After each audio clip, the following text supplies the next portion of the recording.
নমস্কার বন্ধুরা, দেবযানীর পাকশালার আরও একটি নতুন রেসিপিতে আপনাদের সবাইকে স্বাগত। বন্ধুরা, আমরা রোজকার একঘেয়ে রান্নার মধ্যে যদি একটু পরিবর্তন আনি তাহলে পাওয়া যাবে আজকের মতন এই অসাধারণ একটি রেসিপি। আজকের এই রান্নাটি ভাত এবং রুটি দুটোর সাথে সমানভাবে পরিবেশন করা যায়। খুব সহজেই এবং সামান্য উপকরণ দিয়ে বানানো এই রেসিপির জন্য আমি প্রথমেই নিয়ে নিলাম এক ফালি কুমড়ো। এক ফালি কুমড়োকে ভালো করে ধুয়ে নিয়ে আমি একটা গ্রেটারের সাহায্যে ভালো করে গ্রেট করে নিচ্ছি। কুমড়োর পরিমাপটা আপনারা আপনাদের প্রয়োজন এবং চাহিদা অনুসারে কম বেশি করতে পারেন। তো বন্ধুরা, একটুও স্কিপ না করে পুরো ভিডিওটি দেখতে থাকুন সাধারণ কুমড়োর অসাধারণ একটি রেসিপির জন্য। কুমড়োটা আমি গ্রেট করে নিয়েছি, এবার এটাকে একটা সাইডে রেখে দিচ্ছি। এরপর নিয়ে নিয়েছি একটি মাঝারি সাইজের বাটিতে এক বাটির একটু কম বেসন। এটাকে আমি একটু বড় পাত্রের মধ্যে নিয়ে নিলাম। তারপর দিয়ে দিলাম একটু নুন, একটু হলুদ আর হাফ চামচের মতো লঙ্কার গুঁড়ো। ভালো করে শুকনো উপকরণগুলো মিশিয়ে নিয়ে অল্প অল্প জল দিয়ে একটা ব্যাটার তৈরি করে নিচ্ছি। এই রেসিপির জন্য আমাদের ব্যাটারটা একটু পাতলাই লাগবে, ঠিক এইরকম একটা পাতলা ব্যাটার তৈরি করে নিচ্ছি। অপরদিকে একটা গ্যাসে কড়াই বসিয়ে দিয়ে তার মধ্যে দিয়ে দিয়েছি বেশ কিছুটা সর্ষের তেল। এবার সর্ষের তেলটা কড়াইয়ের চারিদিকে একটু ছড়িয়ে দিতে হবে। তেল একটু গরম হলে আমি এর মধ্যে দিয়ে দিলাম তৈরি করে রাখা ব্যাটারটা, আর তারপর দিয়ে দিলাম গ্রেট করে রাখা কুমড়ো।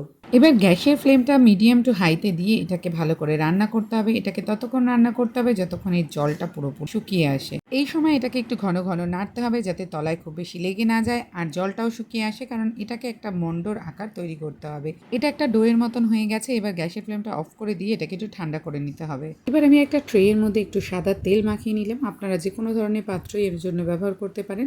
এবার ওই ডোটা ওর মধ্যে রেখে এটার একটা চৌকো শেপ দিয়ে নেব, কারণ চৌকো শেপ হলে এটাকে একটা সাইজে কাটতে সুবিধা হবে।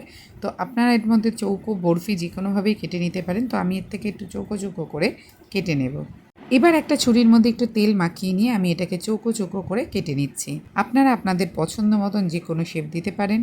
ডোটা একদম পারফেক্ট তৈরি হয়েছে, যার ফলে এটা ঠান্ডা হওয়ার পর কাটার পর সুন্দর এরকম একটা শেপ এসছে। এবার একটা কড়াইতে বেশ কিছুটা তেল আমি গরম করে নিয়েছি, আর একে একে কেটে রাখা ওই টুকরোগুলোকে এর মধ্যে একটু ফ্রাই করে নেব।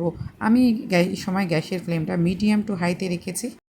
এক পিঠ ভাজা হয়ে গেলে আরেকটা পিঠ উল্টে দিয়ে দু পিঠ সমানভাবে ভাজা হলে কড়াই থেকে একটু তেল ঝরিয়ে নামিয়ে নিতে হবে। তো আপনাদের ডোটা যদি একটু নরম হয়ে থাকে তাহলে একটু ময়দা পাতলা করে গুলে নিয়ে তার মধ্যে ওটাকে চুপিয়ে তারপর ভেজে নিতে পারেন।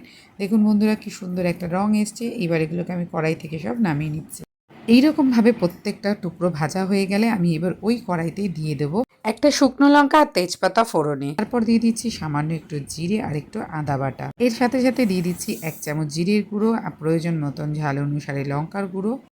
এবার ওর মধ্যে একটু জল দিয়ে দেবো যাতে মশলাটা পুড়ে না যায়। তারপর এর মধ্যে একটু নুন আর হলুদ দিয়ে দেবো এক বাটির মতন টমেটোর পেস্ট, মানে একটা গোটা টমেটোকে আমি মিক্সিতে ভালো করে পেস্ট করে নিয়েছি। এবার মশলাটাকে ততক্ষণ কষাতে থাকবো যতক্ষণ এটা থেকে তেল ছেড়ে যাচ্ছে। মশলা কষানো প্রায় হয়ে এসছে। এবার আমি এর মধ্যে দিয়ে দেবো গ্রেভির জন্য প্রয়োজন মতন জল। এবার এর মধ্যে দিয়ে দিচ্ছি একটা একটা করে ভেজে রাখা কুমড়ো আর বেসনের বরফিগুলো। এবার একটু ফুটে আসলে তারপর আমি এটাকে একবার নেড়ে চেড়ে দেবো। বেশি এটা নাড়াচাড়া করা যাবে না, তাহলে কিন্তু বরফিগুলো ভেঙে যেতে পারে। গ্রেভির জন্য যে জল দিয়েছিলাম সেটা ফুটতে শুরু করেছে এবং গ্রেভিটা একটু গাঢ় হয়ে এসেছে। এই সময় আমি এর উপর দিয়ে দিলাম কিছু কুচনো ধনেপাতা। আপনারা চাইলে গরম মশলাও দিতে পারেন। এবার গ্যাসের ফ্লেমটা অফ করে দিয়ে তারপর গরম গরম পরিবেশন করতে পারেন। তো বন্ধুরা, যদি ভিডিওটি ভালো লাগে অবশ্যই একটি লাইক করুন, শেয়ার করুন, সাবস্ক্রাইব করুন আমার চ্যানেলটিকে আরও নতুন নতুন রেসিপির জন্য।